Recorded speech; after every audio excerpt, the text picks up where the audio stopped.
Bonjour Valérie. Bonjour Alexis, comment puis-je vous aider aujourd'hui? J'ai reçu ton courriel avec les états financiers, puis je me demandais si je pourrais avoir plus d'explications, s'il te plaît. Oui, certainement. Laisse-moi juste ouvrir les documents, puis on va checker ça.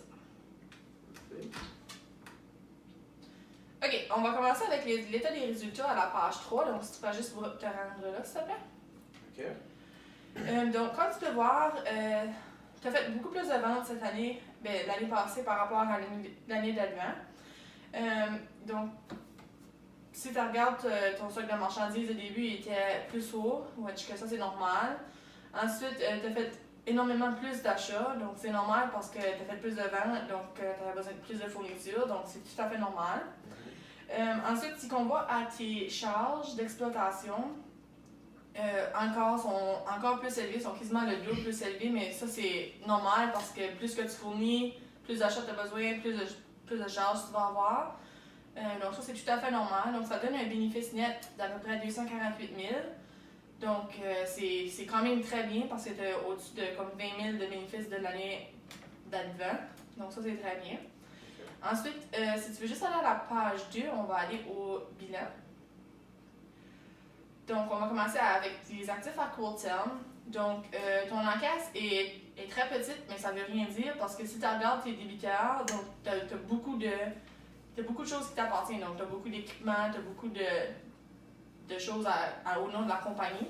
Donc, ça fait augmenter ton encaisse énormément comparé à l'année d'avant. Donc, si tu compares juste le 716 000 à ton 283 000, donc ça, c'est très bien.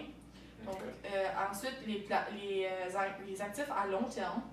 Donc, tu n'as pas de placement. Donc, ça serait peut-être quelque chose à regarder pour les années futures. Okay. Donc, ensuite, tu as des placements en actions de 25 000, ça c'est correct. Puis, tu as ton 192 000 en immobilisation, ça c'est correct aussi pour le bâtiment, puis tout ce que le business appartient. Donc, ton 933 000 comparé à ton 654 de l'année auparavant, c'est très bien. Donc, ça veut dire que ton entreprise, elle augmente, elle agrandit. Ensuite, on va passer au passif.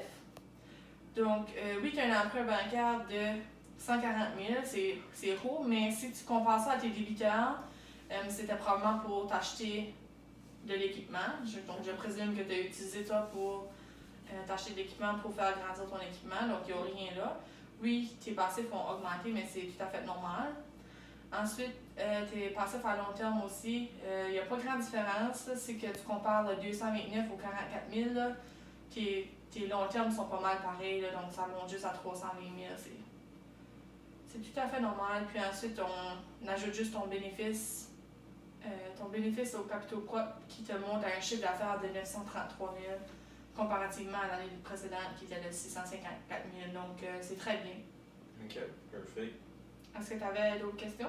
Non, je pense que ça va vraiment tout clarifier, mais c'est sûr que je me posais des questions là-dessus.